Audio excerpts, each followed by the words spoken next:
Assalamualaikum warahmatullahi wabarakatuh. Alhamdulillahi wahdah wassalatu wassalamu ala man la nabiyya ba'dah amma ba'd. Yang saya hormati segenap pimpinan ranting Muhammadiyah Ledok Kulon, Bapak-bapak dan ibu-ibu sekalian, jamaah ketarjian baik yang berasal dari Kota Bojonegoro maupun yang berasal dari luar Kota Bojonegoro yang pada saat kali ini mengikuti kajian ketarjian baik secara offline maupun online. Alhamdulillah pada kesempatan ini kita diizinkan oleh Allah Subhanahu wa taala untuk mengikuti kajian ketarjian kembali meskipun cuacanya hujan dan juga masih panas juga, tapi mudah-mudahan tidak menghalangi kita untuk thalabul ilmi dan juga tafaqquh fiddin pada kesempatan yang mulia ini. Salawat dan salam semoga tetap terlimpahkan kepada junjungan kita Nabiullah Muhammad SAW, keluarganya, sahabatnya, dan seluruh orang yang mengikuti sunnahnya sampai hari kiamat. Jamaah sekalian yang dimuliakan Allah, untuk tema yang kita akan angkat pada kesempatan ini yaitu fikih nisa atau fikhun nisa atau fikih wanita, yaitu pandangan Muhammadiyah tentang wanita pada masalah ibadah dalam HPT jilid 1. Bapak dan Ibu sekalian yang dimuliakan Allah, ketika kita bicara tentang fikhun nisa atau fikih wanita, sebenarnya di dalam dokumen-dokumen resmi Muhammadiyah itu sudah banyak berbicara tentang wanita. Misalnya yang pertama, Al-Quran sendiri mengakui adanya kesetaraan, kesejajaran antara laki-laki dan perempuan dalam konteks beramal soleh. Allah Subhanahu wa taala dalam surah An-Nahl ayat 97 berfirman, "Man amila solihan min dzakarin aw untha wa huwa mu'min." Barang siapa yang mengerjakan amal soleh min dzakarin aw untha, baik laki-laki maupun perempuan, wa huwa mu'min, yang disyaratkan di dalam ayat ini hanya keimanan. Artinya gender itu tidak menjadi syarat sah ketika amal soleh itu dilakukan. Yang disyaratkan hanya keimanan. Artinya laki-laki dan perempuan itu pensi untuk melakukan amal soleh. Tidak hanya laki-laki saja yang boleh beramal soleh, tetapi juga unsa atau wanita. Wa mu'min, yang disyaratkan hanya keimanan. Falanuhyiyannahu hayatan thayyibah, maka kami akan menghidupkannya hayatan thayyibah, dengan kehidupan yang baik. Walanadziyannahum, dan kami akan membalas mereka ajrahum, pahala mereka, bi ahsani ma kanu ya'malun, yang lebih baik dari apa yang mereka amalkan atau yang mereka kerjakan. Nah, ayat ini menjadi penting karena dalam prinsip ibadah di dalam Islam, sebenarnya Islam itu tidak membedakan antara laki-laki dan perempuan. Kemudian secara organisatoris, Bapak dan Ibu sekalian yang dimuliakan Allah, di Muhammadiyah ada organisasi otonom yang disebut Aisyah. Artinya Aisyah ini organisasi khusus perempuan yang mana tujuannya sama dengan Muhammadiyah, yaitu merupakan gerakan Islam dakwah amar ma'ruf nahi mungkar dan berasas Islam serta bersumber pada Al-Quran dan As-Sunnah. Dan lewat organisasi Aisyah ini Muhammadiyah mencoba mengangkat harkat dan martabat wanita, bahwasanya wanita di dalam berorganisasi bisa menjadi partner dan ikut serta atau berkontribusi di dalam memajukan dakwah Islam amar ma'ruf nahi mungkar dan tajdid sebagaimana yang didengung-dengungkan oleh Muhammadiyah. Dan kalau kita lihat dalam kesejaraan, Kita singkat saja, misalnya Mbah Yai Ahmad Dahlan itu banyak memberikan pesan kepada santriwatinya, yang mana pesan-pesan Mbah Yai Ahmad Dahlan ini mengajak wanita itu semakin berkemajuan. Ya misalnya di antara pesan Mbah Yai Ahmad Dahlan yang kedua itu, berhati-hati dengan urusan Aisyah, karena kalau dapat memimpin dan membimbing mereka, insya Allah mereka akan menjadi pembantu atau asisten dan teman setia dalam melancarkan persyariatan Muhammadiyah menuju cita-citanya. Artinya apa? Muhammadiyah itu perjuangannya tidak lepas dari peran Aisyah. Artinya kalau Bapak Muhammadiyah berhasil mengajak istrinya, mengajak yang lainnya dari ibu-ibu, itu sebenarnya partner dan juga asisten di dalam menggerakkan organisasi ini supaya terrealisasi apa yang diinginkan oleh apa atau yang dicita-citakan oleh Muhammadiyah. Dan juga misalnya Bapak dan Ibu sekalian yang dimuliakan Allah, ada sebuah pesan yang menurut bacaan saya itu sebenarnya awalnya itu ditujukan pada para wanita, yaitu Mbak Yai Ahmad Dahlan berpesan, dan pesannya ini sekarang menjadi jargon Muhammadiyah itu. Dadio Kiai sing kemajuan. Kiai sing kemajuan itu sebenarnya diucapkan oleh Mbak Yai Ahmad Dahlan kepada para santriwati, maksudnya santri yang perempuan gitu. Artinya wanita ketika itu apa tidak mendapat posisi yang apa yang baik dari segi pendidikan, secara sosiologi juga pada waktu itu sering diremehkan, dan sehingga Mbak Ahmad Dahlan mencoba tadi mengangkat harkat dan martabat wanita, dan ini dilakukan oleh Mbak Ahmad Dahlan mungkin sebelum apa istilah-istilah emansipasi wanita itu muncul gitu. Bapak dan Ibu sekalian yang dimuliakan Allah, dan ketika kita bicara tentang fikhun nisa atau fikih wanita, kita apa bicara sedikit tentang metodologi. Ini penting ya. Nah, di dalam manhaj tarjih atau metode penggalian hukum yang dipahami oleh majelis tarjih, bahwasanya metode istimbat itu didasarkan pada dua asumsi pokok. Yang pertama asumsi integralistik dan yang kedua asumsi hierarkis. Yang disebut asumsi integralistik itu apa? Yaitu mempostulasikan teori keabsahan koroboratif berbagai elemen sumber tentang norma. Artinya dalam menetapkan norma, dalam menggali norma, dalam menetapkan hukum, itu tidak hanya didasarkan pada satu sumber, tetapi didasarkan dari berbagai macam sumber, tetapi syaratnya semuanya harus satu tema. Nah, artinya kalau satu sumber saja itu kebenarannya sifatnya dhoni atau probable, tapi kalau sumbernya itu berbagai macam elemen sumber, itu nanti kebenarannya qot'i atau substantif. Dan metode operasionalnya yaitu metode istiqra' maknawi, yaitu induktif tematis. Gitu. Kemudian yang kedua, ada asumsi hierarkis. Di sini Muhammadiyah meyakini bahwasanya norma itu berjenjang. Artinya hukum itu tidak langsung pada tataran halal haram atau hukum konkret, atau misalnya hukum kualifikasi hukum yang 5 itu. Wajib, sunnah, mubah, makruh, haram. Tapi sebenarnya ada hukum-hukum di atasnya yang memayunginya. Kalau kita lihat dari atas ke bawah, yang paling tinggi itu basic values atau nilai-nilai dasar yang disebut al-qiyam al-asasiyah. Ini norma teologis, yuristik, dan etik yang diambil dari teks-teks Al-Quran maupun Sunnah.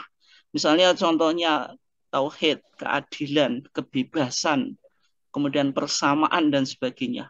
Kemudian yang kedua, general principles atau dasar-dasar umum, yaitu al-usul al-kulliyah, yaitu deduksi dari prinsip dasar dan abstraksi dari norma-norma konkret. Ini misalnya diteorisasikan oleh para ahli fikih dalam qawaid fiqhiyah, yaitu kaidah fikih yang bisa mengayomi hukum-hukum yang sudah pada tataran al-ahkam al-far'iyah atau konkret law, yaitu kualifikasi dan kategorisasi suatu hukum seperti halal, haram, dan sebagainya. Bapak dan Ibu sekalian yang dimuliakan Allah, meskipun ini mungkin agak asing tapi didengerin saja. Apa? Insya Allah nanti paham. Kan kita berproses itu. Jadi kalau di Muhammadiyah hukum itu tidak langsung halal dan haram, tapi ada 3 jenjang itu. Ada al-qiyam al-asasiyah atau basic values, nilai-nilai dasar. Yang kedua al-usul al-kulliyah atau general principles, apa? Prinsip-prinsip umum, kemudian baru konkret law atau al-ahkam al-far'iyah, baru membentuk sebuah hukum yang bisa diamalkan. Ini halal, ini haram, ini wajib, ini sunnah, ini mubah, ini makruh, ini haram, dan seterusnya. Yang paling yang penting untuk kita garis bawahi nanti di dalam kita mengkaji fikun nisa atau fikih kewanitaan pada nilai-nilai dasar atau al-qiyam al-asasiyah ini tingkatan norma yang paling atas yang kita serap atau kita gali dari spirit Al-Quran dan As-Sunnah. Misalnya ada nilai dasar persamaan, maksudnya persamaan gender laki-laki dan perempuan itu dalam konteks ibadah, dalam konteks muamalat itu sebenarnya hukum asalnya sama, tidak ada perbedaan. Kecuali nanti kalau ada dalil yang mentaksis atau yang mengecualikan. Sebagaimana ayat yang tadi kita baca, nanti kita coba gali lagi ya. Paling tidak kita memahami prinsip kesamaan ini. Yaitu pada tataran nilai-nilai dasar. Kemudian prinsip-prinsip umum atau al-usul al-kulliyah. Bahwasanya misalnya para ulama mengeluarkan sebuah kaidah ibadah yang berlaku untuk laki-laki juga berlaku untuk perempuan kecuali ada yang mentaksis atau yang mengecualikan gitu. Oke. Kemudian baru hukumnya. Nanti kita kalau sudah sampai pada contoh nanti semakin jelas ya. Kita baru teori dulu ini. Nah, ini nilai dasar persamaan atau basic values equality, yaitu persamaan atau musawah tadi. Sudah kita baca tadi dalil Qur'annya, man amila solihan, barang siapa yang beramal soleh, min dzakarin au untha, baik gendernya atau jenis kelaminnya itu laki-laki atau perempuan. Jadi dalam konteks amal soleh boleh dari laki-laki maupun perempuan, tidak ada diskriminasi gender ini. Wa huwa mu'min, yang penting dia mukmin saja, punya iman. Kemudian dijanjikan oleh Allah, falanuhyiyannahu hayatan thayyibah, maka dia akan diberi kehidupan dengan kehidupan yang baik, baik di dunia maupun di akhirat. Walanadziyannahum, dan kami akan membalas mereka ajrahum, pahala mereka bi ahsani ma kanu ya'malun, dengan melebihi apa yang mereka lakukan. Karena amal ibadah kita itu nggak cukup untuk digunakan ganti dari surga. Karena mungkin amal soleh kita itu kan cuma berapa tahun gitu. Tapi surga itu kan selamanya gitu. Oke. Itu biasa nih makanu ya'malun. Nah, kemudian di dalam HPT, Himpunan Putusan Tarjih Jilid 1, ada topik-topik khusus yang membicarakan wanita. Ini banyak sekali Bapak dan Ibu sekalian yang dimuliakan Allah. Misalnya hukum mewakafkan masjid dikhususkan untuk wanita. Misalnya ibu-ibu Aisyah itu menggalang wakaf itu bisa membuat musola. Kemudian musolanya itu khusus musola Aisyah. Dan laki-laki tidak boleh sholat di tempat itu. Itu bagaimana? Misalnya hukum wanita bepergian tanpa mahram itu boleh atau tidak gitu. Kemudian wanita pawai Aisyah ikut pawai, ikut karnaval, ikut arak-arakan gitu. Kemudian guru pria mengajar wanita atau sebaliknya gitu. Misalnya di sekolah Muhammadiyah itu ada guru perempuan mengajar siswa atau mahasiswa laki-laki, itu boleh atau tidak. Kemudian wanita mengadakan sandiwara, kedudukan musola Aisyah, takbir dalam sidang, kemudian KB, keluarga berencana, masalah hijab, akikah dan kelahiran anak, masalah muhadharah Aisyah dan sebagainya. Ini topik-topik yang apa? Mudhaharah bukan muhadharah. Mudhaharah itu maksudnya arak-arakan atau bisa sekarang demonstrasi itu juga itu. Oke. Ini beberapa topik khusus, tapi karena waktu kita pendek dan memang ini butuh waktu yang khusus, jadi kita tidak membahas topik-topik ini. Ini sebagai contoh karena dalam HPT dan juga fatwa dan dokumen-dokumen Muhammadiyah itu sudah banyak bicara tentang fikih kewanitaan. Yang saya akan kaji di sini hanya berkaitan dengan ibadah yang secara umum nanti ada di HPT jilid 1 gitu.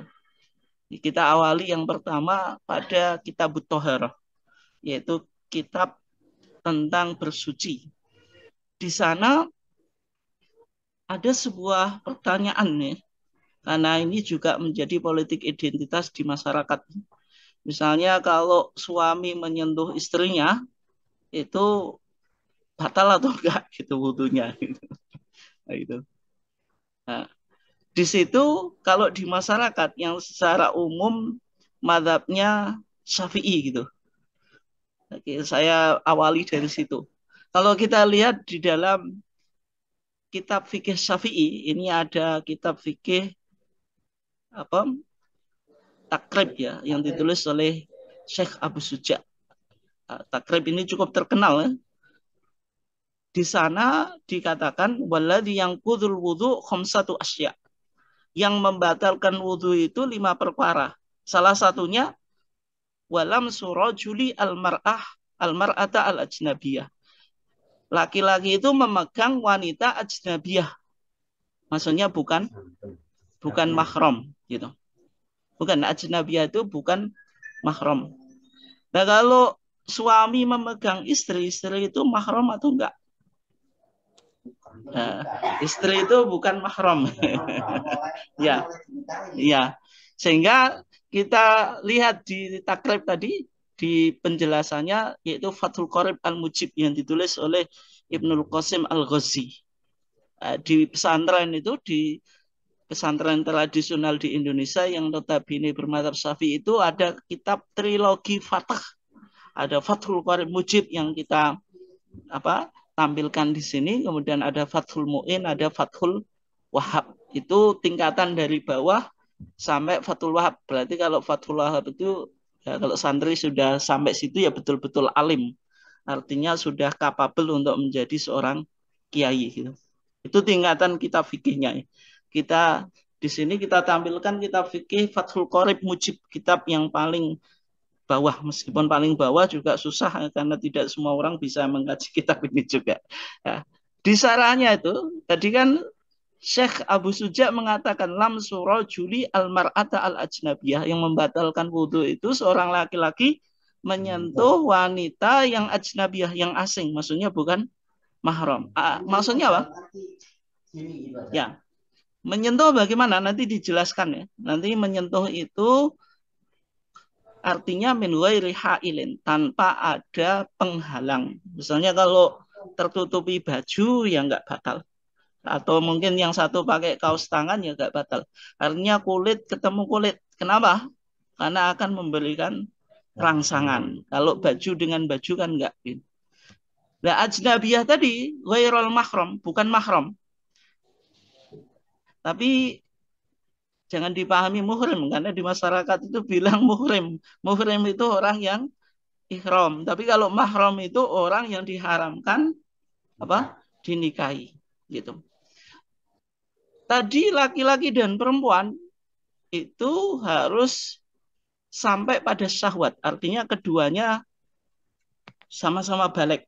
Kalau misalnya orang dewasa, laki-laki menyentuh anak kecil perempuan, secara umum kan nggak menimbulkan syahwat. Itu ya tidak batal. Jadi syaratnya keduanya harus sama-sama balik. Laki-laki dan perempuannya sama-sama balik.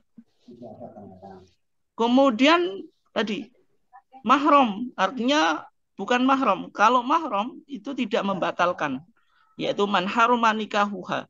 Orang mahram itu orang yang diharamkan untuk dinikahi, baik hubungan nasab, hubungan persusuan atau hubungan pernikahan gitu. Tapi kalau istri itu salah kaprah di masyarakat, istri itu dianggap mahram. Istri itu bukan mahram. Karena istri itu halal dinikahi. Sehingga kalau orang bermadzhab Syafi'i, suami habis wudhu, kepoan kulit dengan istrinya itu batal. Karena istri kan, mohon maaf ya, itu kan tetap menimbulkan syahwat. Ini ngapunten, ini saya menjelaskan hukum ya. Gitu. Ya. Kemudian min ghairi hailin, tanpa ada pembatas. Kenapa? Kalau misalnya ada pembatas kan potensi syahwat kan sangat kecil gitu. Ya misalnya gitu. Jadi ketemu kulit dengan kulit atau kepoan kulit dengan kulit gitu. Oke. Yang pakai syahwat, kalau nggak pakai syahwat, nggak apa-apa. Ya secara umum menimbulkan syahwat. Kalau madzhab Syafi'i meskipun tidak bersyahwat ya tetap batal. Tapi kalau dalam madzhab Maliki disyaratkan syahwat. Ya. Maksudnya saya tampilkan madzhab yang umum diyakini di masyarakat Indonesia. Ya kayak ini menurut madzhab apa? Syafi'i. Tapi dalam pandangan tarjih, Bapak dan Ibu sekalian yang dimuliakan Allah, ternyata tarjih itu justru tidak sama dengan madzhab Syafi'i. Nah, dalam tarjih ketika bicara hadas, hadas itu sesuatu yang menyebabkan hadas. Itu. Di antaranya walam tulamisil mar'ah. Laki-laki itu tidak tulamis itu mengumpuli istrinya. Coba kita baca terjemahnya. Selama kamu tidak menyentuh wanita, dalam kurung ini apa? Setubuh. Artinya kalau kulit ketemu kulit nggak batal. Itu menurut apa? Tarjih. Gitu. Kenapa kok demikian, Bapak dan Ibu sekalian yang dimuliakan Allah? Kalau kita lihat dalam surah An-Nisa ayat 43, Allah Subhanahu wa taala berfirman, "Aula mastumun nisa." Ini kan bicara hal-hal yang membatalkan apa? Wudu. Aula mastumun nisa. Itu ada dua bacaan. Dua-duanya disebut qiraah mutawatirah. Artinya qiraah yang sanadnya itu jumhur. Artinya boleh dibaca itu. Ini bisa dibaca panjang lamnya itu lamastumun nisa, sebagaimana di mushaf jenengan itu panjang. Tapi bisa dibaca pendek. Lamastum atau lamastumun nisa. Kalau lamastum itu artinya jamaktum atau kamu mengumpuli istri atau para wanita. Artinya yang membatalkan wudhu, tapi sebenarnya ini mewajibkan mandi. Tapi karena sesuatu yang mewajibkan mandi, ya otomatis wudhu batal. Nah, gitu. Ya, itu kalau dipahami lamnya atau dibaca lamnya panjang. Tapi kalau lamnya pendek, lamas tumunisa, itu artinya yang menyentuh kulit dengan kulit. Gitu. Nah, dalam pandangan majelis tarjih, Bapak dan Ibu sekalian yang dimuliakan Allah, ini penting untuk kita pahami ya. Karena ini menjadi politik identitas gitu. Karena Muhammadiyah apa? Berpaham bahwasanya kalau sentuhan kulit dengan kulit itu tidak membatalkan. Suami istri pergi ke musola, ke masjid gandengan, ya boleh kalau menurut tarjih. Tapi kalau menurut madzhab Syafi'i, nanti sampai masjid ya harus wudhu lagi. Gitu. Nah, ketika Muhammadiyah memahami lamas tumunisa atau lamas tumunisa itu sebenarnya menggunakan tafsir Ibnu Abbas. Ibnu Abbas ini kan dijuluki Turjumanul Quran, yaitu sahabat yang ahli dalam penafsiran Quran karena barokahnya doanya Nabi. Nabi sendiri yang mendoakan Ibnu Abbas supaya menjadi apa? Penafsir. Allahumma faqihu fiddin wa alimhu at-ta'wil itu. Ya Allah, beri pemahaman Ibnu Abbas dalam masalah agama dan ajarilah dia takwil. Takwil itu maksudnya ilmu tafsir. Dalam pandangan Ibnu Abbas, al-lams di sini maknanya adalah al-jima, yaitu jima. Ya, artinya apa? Bersetubuh. Gitu. Bukan sekedar menyentuh kulit. Gitu. Kata tarjih, kama huwa sahih al-mukhtar. Sebagaimana pendapat yang benar yang dipilih. Tapi Bapak dan Ibu sekalian yang dimuliakan Allah, bagaimana majelis tarjih kok menyimpulkan aulamastumun nisa itu artinya bersetubuh. Padahal di sini ada makna hakiki dan makna majazi. Gitu. Asal pembicaraan itu hakiki atau netral. Ketika kita bawa ke makna majazi, itu butuh dalil pendukung gitu. Sehingga apapun dalam kita bicara Bapak dan Ibu, itu kita kedepankan makna hakiki gitu. Nggak boleh kita pahami majazi kecuali ada dalil yang mendukung. Kalau enggak ya nanti kita komunikasi salah tafsir terus kan gitu. Oke ya. Nah, sehingga dalam kaidah usul fikih dikatakan al aslu fil kalam al haqiqah. Asal pembicaraan itu maknanya literal. Tapi ketika tidak bisa dibawa ke makna hakiki atau makna literal, boleh dibawa kepada makna majazi. Tapi itu harus ada dalil pendukung. Nah, artinya di sini kalau madzhab Syafi'i sederhana. Jadi, pokoknya aulamas tumunisa ya kulit ketemu kulit. Ya kalau majelis tarjih dengan memahami setubuh atau jima itu butuh dalil yang mendukung. Dalil yang mendukung dalil dalilnya ada atau tidak? Tidak ada. Dalil hadis Aisyah itu. Ada 2 hadis yang dikutip oleh majelis tarjih ya. Semuanya dari Aisyah. Tapi kita baca yang paling bawah itu. Dalam hadis Aisyah, dulu di masa Nabi itu karena belum ada lampu, Bapak dan Ibu sekalian. Dan Nabi itu ya, sebagaimana manusia normal, ya tidurnya sama istri ya apa Pak? Satu ranjang gitu. Kemudian ke waktu malam itu Aisyah itu gerayang-gerayang, suaminya kok nggak ada gitu. Apalagi belum ada lampu atau senter ya. Maka kata Aisyah bahwa faqatu Rasulullah sallallahu alaihi wasallam lailatan. Saya kehilangan Rasulullah suatu malam minal firas dari tempat tidur. Karena kehilangan digerayangi gitu. Faltamastuhu, maka saya pegang Rasulullah atau menyentuh siapa? Rasulullah kena gitu. Fawadha'tu, maka saya meletakkan ini yang betul itu yadi ya, tapi di HPT kita itu yadaya, ini sebenarnya salah. Karena waktu kita yang betul yadi, maka saya letakkan tanganku ala batini qadamai, atas apa? Ini loh, bawah atau bagian dalam kedua kaki.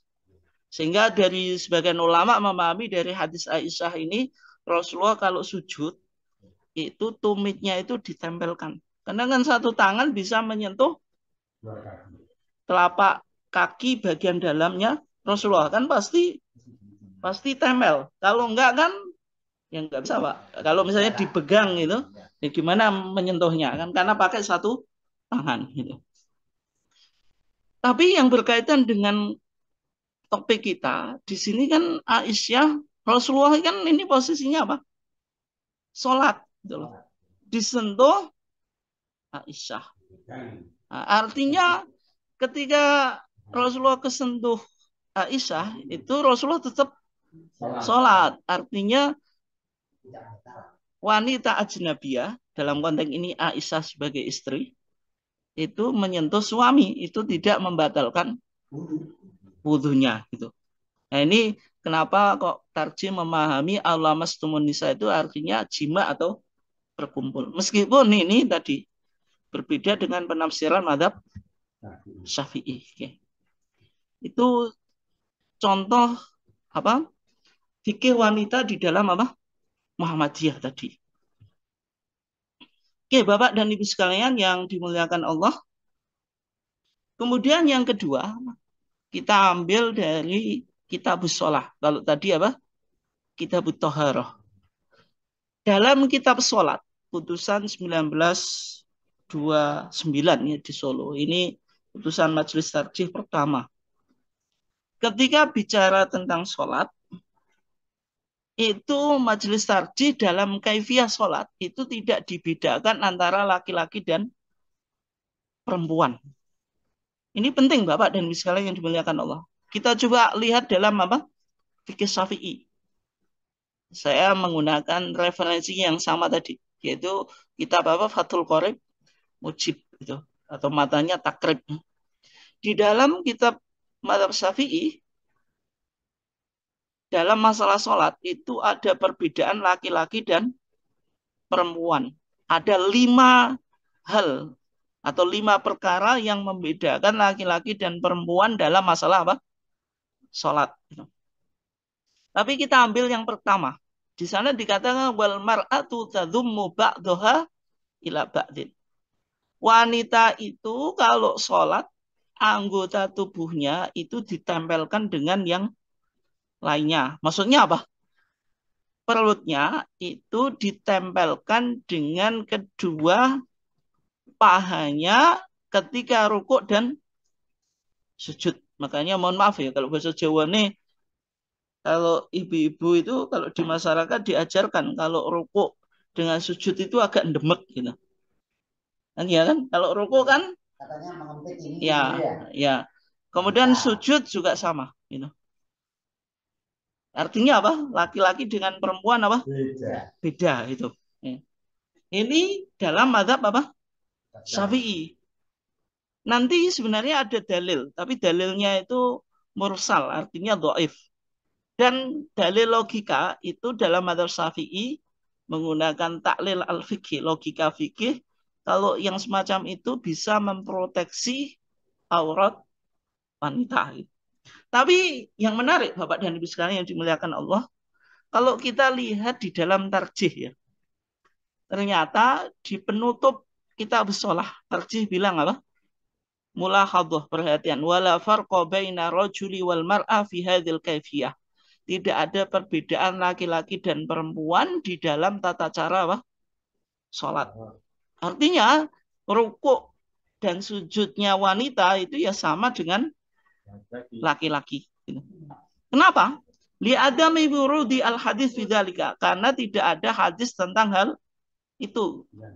Betul ada hadis yang diriwayatkan dari Nabi bahwasanya Nabi itu memerintahkan wanita untuk menempelkan anggota tubuhnya dengan anggota tubuh yang lainnya. Maksudnya tadi apa? Perutnya ditempelkan dengan pahanya biar tadi loh memproteksi tadi. Tak sebagaimana yang dikeluarkan oleh Imam Abu Dawud dari Zaid ibn Abi Habib.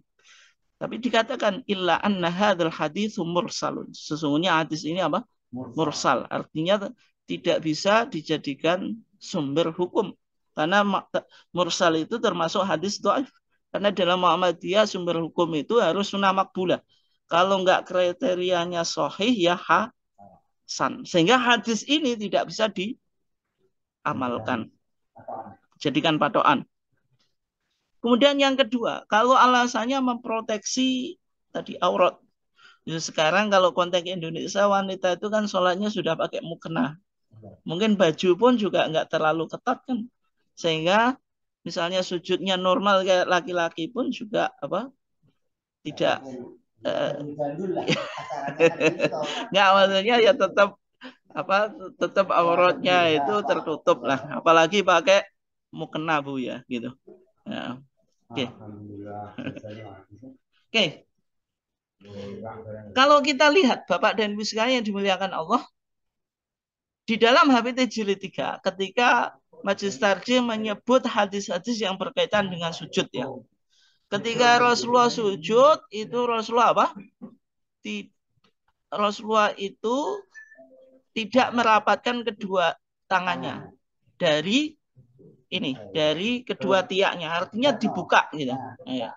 Sampai kata sahabat apa? Inilah araba yadhu ibtoi. Ini laut dari sahabat Al-Laits.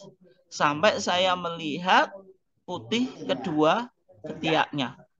Kemudian hadis berikutnya dari Al-Bara, Rasulullah bersabda, "Idza sajadta, kalau engkau sujud, fadha kafaik, maka letakkanlah kedua telapak tanganmu. Warfa mirfaqotaik, dan angkatlah kedua sikutmu." Artinya ini berlaku untuk laki-laki dan perempuan. Jadi sikut itu tetap apa? Ya, sikut itu tetap diangkat. Dan kalau Nabi sujud itu sampai ketiaknya kelihatan putih. Artinya akan dibuka. Kalau mazhab Syafi'i tadi kan harus ditutup, ditempelkan. Oke. Ya bisa jadi pakai baju, Pak, tapi kan sana kan longgar itu. Oke. Nah, sehingga dalam HPT jilid 3, Bapak dari bisa dimuliakan Allah, Majelis Tarjih juga sama, memberikan kesimpulan yang sama. Tata cara sujud ini berlaku untuk laki-laki dan perempuan. Artinya tidak ada apa? Perbedaan. Ini contoh apa? Letak tadi kajian fikih wanita dalam Muhammadiyah yang sebenarnya tadi wanita dan laki-laki itu tata cara ibadahnya sebenarnya sama gitu. Kecuali ada dalil-dalil yang betul mendukung dan kualitasnya termasuk sunnah makbulah sehingga bisa apa mengkhususkan apa tata cara ibadah bagi wanita. Oke, berikutnya. Kalau tadi kita sholat, sekarang kita berjamaah atau sholat jamaah. Dalam konteks sholat jamaah ini ada pembahasan ya. Misalnya sering ditanyakan ya, kalau ibu-ibu atau wanita itu yang lebih baik sholat di rumahnya sendiri atau di musola atau di masjid gitu. Lebih baik mana gitu. Biasanya kan sering muncul gitu, Pak. Ya. Kalau laki-laki jelas ya, kalau laki-laki ya jamaah di masjid itu nggak ada alasan ya. Oke. Ya. Ada hadis yang seolah-olah mengindikasikan wanita itu lebih baik sholat di rumah. Yaitu Rasulullah bersabda, khairu masajidin nisa qa'ru buyutihinna. Sebaik masjid-masjid wanita itu bilik rumah-rumahnya. Hadis ini menjelaskan wanita itu hukum asalnya sholatnya ya di rumah. Artinya ruangan atau kamar yang dibuat sholat itu lebih baik daripada sholat di masjid atau di musola. Gitu. Tapi berikutnya, utama manakah seorang wanita bersolat sendirian di rumahnya atau berjamaah di musola tadi, sebagaimana tadi. Nah, tetapi ada di sisi yang lain hadis yang mana Nabi itu pernah melarang suami itu untuk mencegah istrinya pergi ke masjid. Ini hadisnya sahih, Pak, muttafaqun alaih, riwayat Imam Bukhari dan Muslim. Nabi bersabda, la tamna'u, janganlah engkau mencegah ima Allahi masajidallah, yaitu hamba-hamba Allah atau wanita-wanita Allah itu pergi ke masjid-masjid Allah. Artinya suami atau seorang tuan punya budak perempuan tidak boleh dihalangi pergi ke masjid. Dan yang kedua, ada penjelasan dari Nabi tentang keutamaan sholat berjamaah. Hadisnya ini cukup terkenal ya. Sholatul jama'ati afdalu min sholatil fadhi bisab'in wa isrina darajah. Sholat berjamaah itu lebih utama daripada sholat sendirian 27 derajat. Tapi 27 derajat ini bukan hitungan matematis, Bu ya, Pak Topak. Karena kenapa kok 27? Kenapa kok enggak 100 atau 180 derajat sekalian? Ini menunjukkan bilangan teologis ya. Pokoknya kalau orang Arab bisa bin wasrina darajah menunjukkan jumlah yang banyak, yang besar gitu. Tidak harus dipahami secara matematika. Gitu. Kenapa kok 27? Kok tidak 100 derajat gitu. Oke. Nah, dari dua hadis ini dipahami oleh Majelis Tarjih, gitu.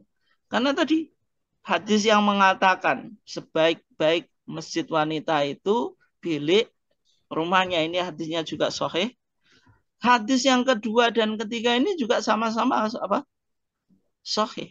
Artinya Majelis Tarjih ketika itu mengalami kebimbangan atau mendapatkan titik kemufakatan. Sehingga ketika itu diambil kesimpulan apa? La tamna'un nisa'a musallahunna. Janganlah kamu melarang wanita pergi ke musola atau ke masjid. Ma'al ilmi annal jama'ata afdol. Setelah diketahui bahwasanya sholat berjamaah itu lebih utama. Tapi dalam konteks sekarang, Bapak dan Ibu, ini terutama ibu-ibu ya. Kalau sholat di masjid itu lebih manfaat, apalagi ketika sholat di masjid semakin khusyuk gitu. Kemudian juga mendapatkan manfaat yang lain. Misalnya di masjid ada taklim, ada kajian, dan juga bisa silaturahmi dengan tetangga dan sebagainya. Artinya apa? Ada nilai apa? Positif gitu.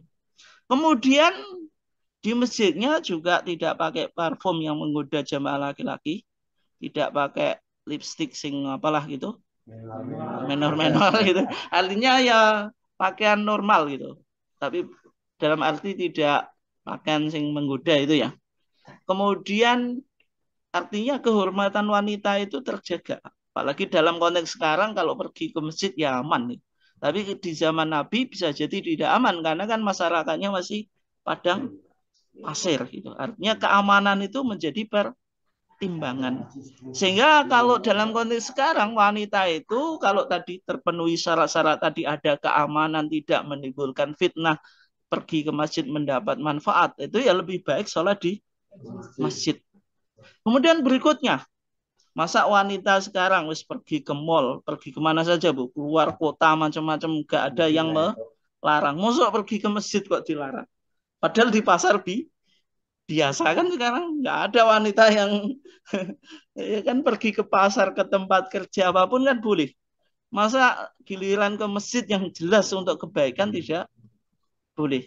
Artinya kan terjadi pemikiran yang kacau, Pak. Betul nggak? Ya, ya. Oke. Berikutnya puasa ya. Ini contoh yang ketiga. Nanti ada 5 ini, insya Allah jam 9 nanti selesai ya. Oh sekarang sudah jam 9 ya.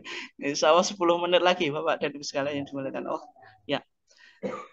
Di dalam kitab Siam tentang hukum puasa bagi wanita hamil dan menyusui gitu. Kalau dalam mazhab Syafi'i, Bapak dan Ibu sekalian yang dimuliakan Allah, wanita yang hamil dan menyusui itu dilihat dia tidak berpuasa itu takut terhadap dirinya atau takut terhadap apa? Bayinya gitu. Itu dilihat ya. Ini sumber kita juga di Fathul Qorib Mujib tadi ya, yang ditulis oleh Ibnul Qasim Al-Ghazi. Maka takribnya atau Syekh Abu Suja mengatakan wal hamilu, wanita yang hamil, wal murdiu, dan menyusui. Idza khafata ala anfusihima, kalau khawatir terhadap dirinya. Artinya apa? Kalau puasa semakin menjadi sakit gitu. Kayak nanti takutnya ya malah sakit gitu. Aftorota, keduanya boleh berbuka. Tapi wa alaihimal qadha, wajib bagi keduanya mengqadai. Artinya kalau takutnya pada dirinya saja itu wajib qadha. Tapi wa in khafata ala auladihima, kalau yang dikhawatirkan itu anaknya atau bayinya, misalnya apa? Kalau wanita yang hamil menjadi apa? Keguguran. Kalau menyusui susunya nggak metu Pak ya. Atau enggak bahasa Jawa ini gak iso bancar. Meskipun sekarang ya sudah pakai banyak susu yang apa Pak? Formula. Itu aftorota, keduanya boleh berbuka. Wa alaihimal qadha, tapi keduanya wajib mengqadai, maksudnya sesuai puasa yang ditinggalkan. Wal kafarah, tambah kafarah double ini. Ngodoi karena tadi dia buka untuk dirinya, kafaroh karena takut bayinya. Ini berat Bu. Ya, kalau mengikuti madzhab apa? Syafi'i. Ya sehingga mungkin bisa jadi pura-pura ya sudah saya takut dirinya sendiri. Padahal juga khawatir pada anaknya. Biar kenapa? Biar hanya kena kodok. Tapi kalau nanti khawatir pada anaknya, kena kodok dan kafarah. Maksudnya kafarah itu apa? Mengeluarkan setiap hari 1 mud. 1 mud itu kurang lebih 6 ons gitu. Oke ya kalau sekarang 6 on. Ya beras. Ya tapi kan peng Mbak gitu. Itu 1 harinya. Tapi kalau orang sehat kalau gitu saya bayar 6 on, nggak punya alasan ya itu dosa gitu. Kan dia wajib puasa. Puasa itu kan menjadi rukhsah ketika ada sebab tadi kan. Artinya boleh berbuka. Kalau itu ngakali hukum, Pak. Sehat kalau gitu saya harus pilih 6 on, nggak usah puasa, itu nggak boleh itu. Ya kalau sakit itu ya jelas. Oke. Nah, kalau kita lihat dalam kitab Siam HBT kita, Bapak dan Ibu sekalian, ini Muhammadiyah juga agak berbeda dengan mazhab Syafi'i gitu. Maka di sana dikatakan wa in syaqqa 'alaika shaum. Kalau ada orang mengerjakan puasa itu berat, sebabnya apa? Likibarika. Karena sudah usia lanjut. Apa usia lanjut namanya apa? Ya. Lansia, lanjut usia. Ya.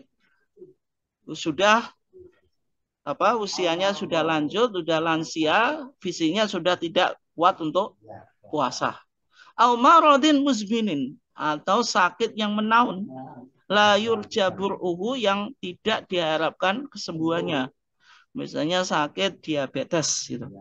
Yang dalam kondisi tertentu nggak makan ya drop gitu misalnya. Dan diabetes itu memang tidak bisa sembuh, tapi hanya bisa diantisipasi kan gitu. Oke. Katanya gitu.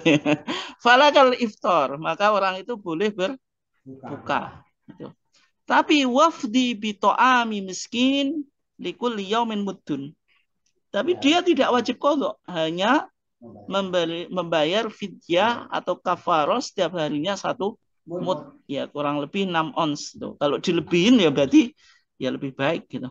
Mud di sana ukuran 6 on kurma apa sama dengan 6 on beras?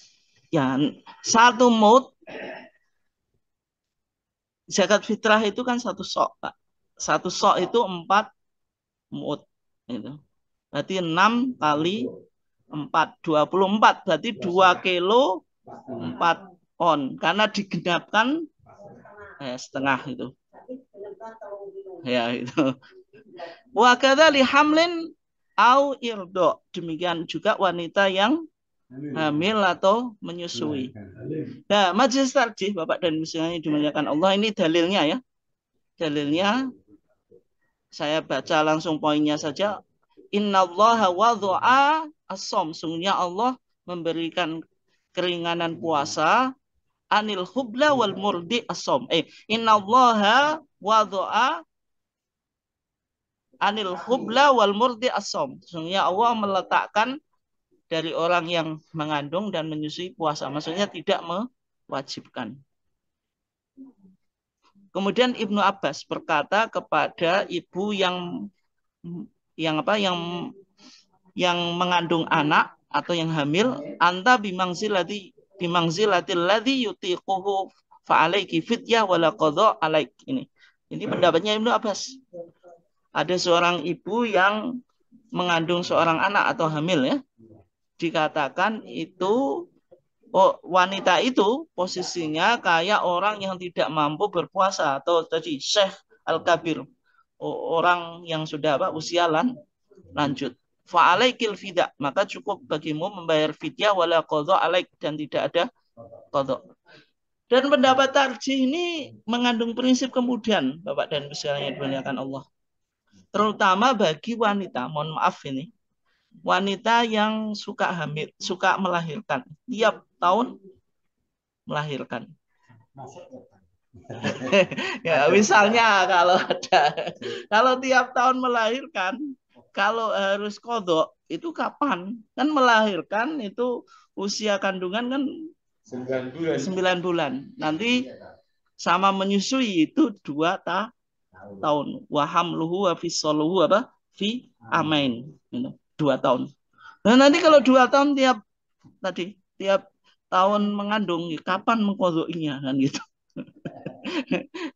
Ya, sehingga majelis tarjih mempertimbangkan tadi beberapa dalil sehingga diambil kesimpulan kalau wanita hamil dan menyusui itu cukup bayar fidyah, tidak usah mengkodoi, apalagi kodok dan fidyah double lagi tadi.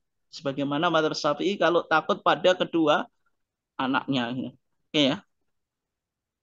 Berikutnya, ini yang terakhir Bapak dan Ibu sekalian yang dimuliakan Allah. Dalam kitab jenazah itu juga ada permasalahan yang khusus bagi wanita, yaitu berkaitan dengan tasyik. Tasyi' itu mengiringi atau mengantarkan jenazah ke kuburan. Ya.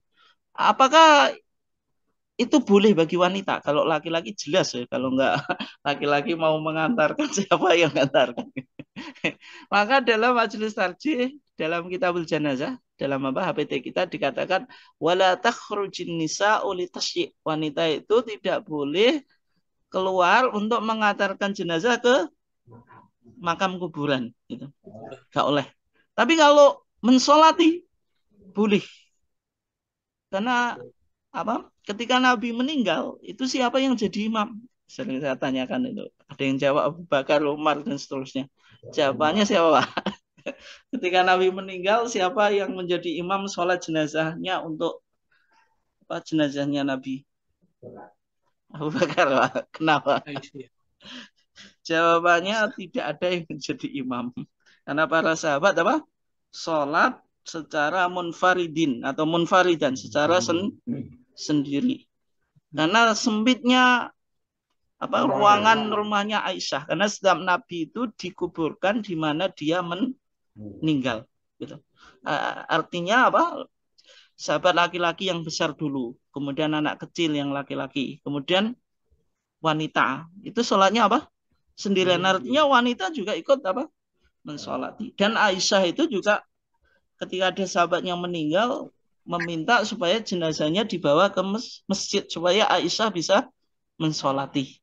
Artinya ibu-ibu itu boleh ikut sholat jenazah. Tapi yang tidak boleh itu ikut mengantarkan mayit ke kuburan. Kenapa? Dalilnya ini ya, hadis Ummu Atiyah. Kata Ummu Atiyah apa?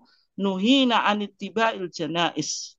Nuhina kami dilarang anittiba'il janais mengikuti jenazah ke kuburan. Walam yu'zam alaina. Meskipun levelnya tidak sampai haram. Tapi kan makruh.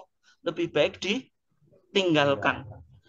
Dan juga secara akal, Pak. Kalau wanita ikut ke kuburan, itu yang terjadi bagaimana, Bu? Karena wanita itu emosinya lebih tinggi, nanti di kuburan malah semaput lagi. Akhirnya yang tadi, yang orang-orang yang ikut memakamkan jadi repot itu, ngurus mayit dan ngurus istrinya atau yang ikut tadi. Ya Bu, ya lebih baik tidak, itu. Iya ikut sholat jenazah saja. Setelah itu ya langsung pulang. Okay. Bagaimana kalau di sinetron atau di TV? Ya memang sekarang itu pemakaman jenazah kalau sinetron ya harus ada wanitanya. Kalau enggak ya nanti filmnya enggak asik Pak, enggak menarik. Harus ada yang nangis kalau perlu yang semaput biar ceritanya enak gitu. Tapi itu sebenarnya tadi menyalahi hadis umum Atiyah tadi. Oke. Sehingga dalam kitabul janazah HPT kita wanita itu boleh mensolati jenazah, sholat jenazah tapi tidak usah ikut proses pemakaman. Nah sekarang kalau wanita ziarah kubur boleh nggak? Nah, itu boleh atau enggak? Jawabannya boleh. Karena Nabi itu pernah lewat di kuburan, ada seorang wanita yang ziarah kubur, lagi nangis gitu. Nabi bilang apa? Ittaqillah, bertakwalah kamu kepada Allah, wasbiri, dan bersabarlah. Artinya Nabi tidak melarang, gitu. Mengizinkan. Artinya wanita boleh ziarah kubur. Tapi ketika wanita ziarah kubur itu terlalu sering, Bu. Saya Jumat ziarah kubur, mendino ziarah kubur gitu. Sing jelas bapak yo gak kopen, Bu. Ning kuburan ibu-ibu nih. Nah, yang semacam itu tidak boleh. Makanya dalam tarjih dikatakan wala tuksiril mar'atu ziyaratal kubur. Wanita itu tidak boleh sering-sering ziarah kubur. Sering-sering. Ya. Ini berdasarkan hadis Abi Hurairah ya. Rasulullah la'ana zawaratil kubur. Rasulullah itu melaknat zawarat. Zawarat itu kalau bahasa Arab sighah mughaladhah. Mubalaghah kok mughaladhah. Sighah mubalaghah. Mohon maaf ya. Rasulullah itu apa? Melaknat wanita yang sering melakukan ziarah kubur. Artinya kalau jarang-jarang ya nggak apa-apa. Dan ini dari kajian psikologi juga nggak baik. Kenapa?